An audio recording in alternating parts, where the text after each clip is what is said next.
So, this is a time-traveling episode. Great Scott! Yeah, this is heavy. Hey, Commander Fennec here.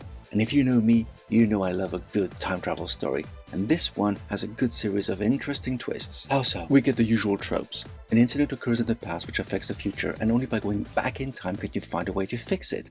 We've seen this in so many Star Trek adventures, like The City on the Edge of Forever, Yesteryear, First Contact. All pretty standard, indeed. But what was interesting here was throwing people from different timelines together, who obviously both have different agendas. Shame not much was made of that, though. There was one convo about it which got settled pretty quickly. Because the focus wasn't on the large events that changed the fate of the galaxy. Instead, it was most definitely about our character's personal needs and wants. La'an doesn't make friends easy except with her fellow time traveler.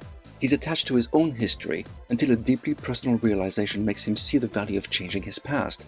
An immortal being might be set on a path to a better future for themselves. And there's the realization that your past made you who you are, and would you really change it if you could? These are all deep questions. Indeed they are. And the whole thing was neatly wrapped up in an hour. It took Picard Season 2 10 episodes to achieve the same. The less said about that season, the better. I liked how we got some sort of explanation why certain events that were described in the original series still happened, only further down the timeline. Yeah, that was a nice touch. I also enjoyed the brief mention of the denobulans. That's all nice and all, but we're 3 episodes in and my boy Pac still hasn't had much to do in this season. Nor any of the other regulars. This was definitely a La'an and Kirk episode. The chemistry between the two was believable. Pretty good character progression for La'an. Still not sure about Pelia. She's obviously being played for laughs, but I don't know. It's not really gelling for me. In this episode, La'an has to save the fate of the galaxy without realizing how personal her journey would become.